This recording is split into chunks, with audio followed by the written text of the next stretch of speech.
All right, let's dive right into this explainer and reframe exactly how Roku quietly transformed from a simple hardware maker into the ultimate streaming gatekeeper.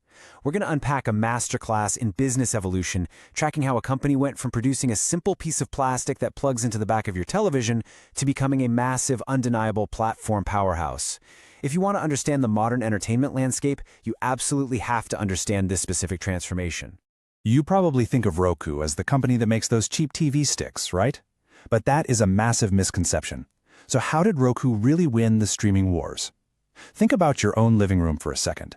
When we hear the phrase streaming wars, our minds immediately jump to the giant content companies battling it out, spending billions of dollars on flashy new shows and blockbuster movies.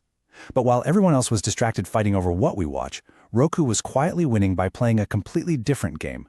They weren't fighting over the content, they were fighting over the delivery. The absolutely crucial point here is that their hardware is really just a distraction from their true high-margin business empire. Roku doesn't just sell sticks, they sell access. That physical device you might grab at the electronics store, it's essentially just a shiny object to get you into their ecosystem. The little remote control is literally just a key.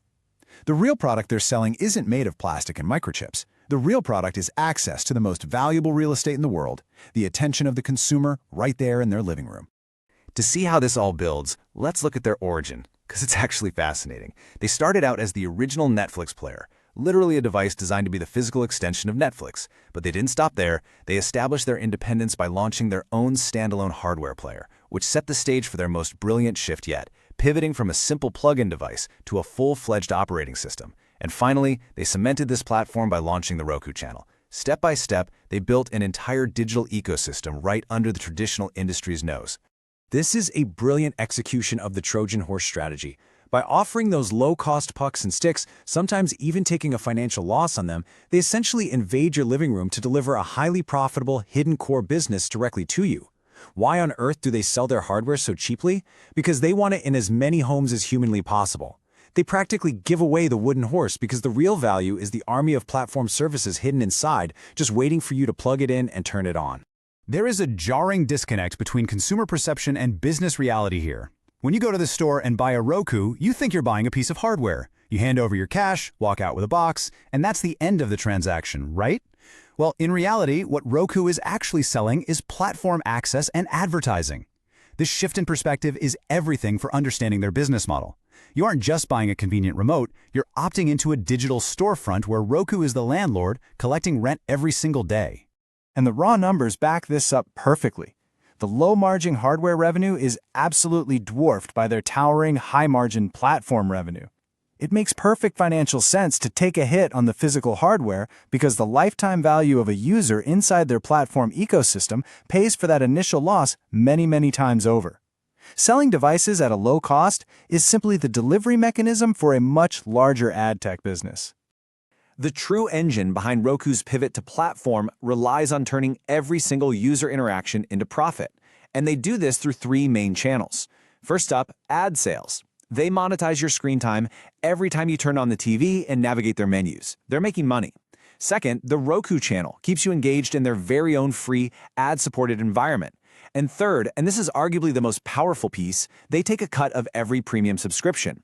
If you sign up for a new streaming service through your Roku interface, Roku takes a percentage. They get paid no matter whose app you decide to open. When you see these hidden revenue streams locked together, you realize they've engineered a perfectly optimized profit machine.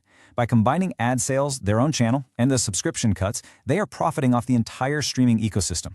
They don't have to risk billions of dollars guessing what the next hit TV show will be. No way. They just have to be at the reliable digital environment where you go to find it. They win whenever you stream, regardless of what you stream. By controlling the underlying smart TV operating systems, they have positioned themselves as an unavoidable toll booth that every single streaming service must pass through. This is the ultimate gatekeeper advantage. Think about the power of being the toll booth operator on the busiest highway in entertainment. If a new streaming network wants to reach audiences on a television, they have absolutely no choice but to pay Roku's toll to be featured on their interface. They are the gatekeeper to your attention, dictating exactly how the digital storefront is organized, who gets promoted, and who gets buried. And we are talking about millions upon millions of devices.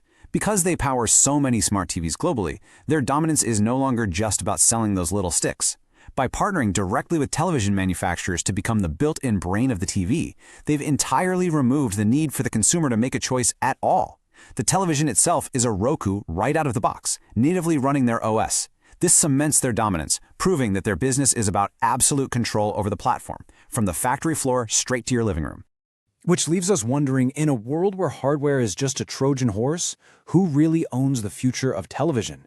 It's a fascinating, deeply provocative thought to leave you with, and it challenges everything we assume about who the real winners and losers are in the streaming wars. Because when you control a platform, you control the whole game. Keep questioning what you see on your screen, and thanks for exploring this topic with me.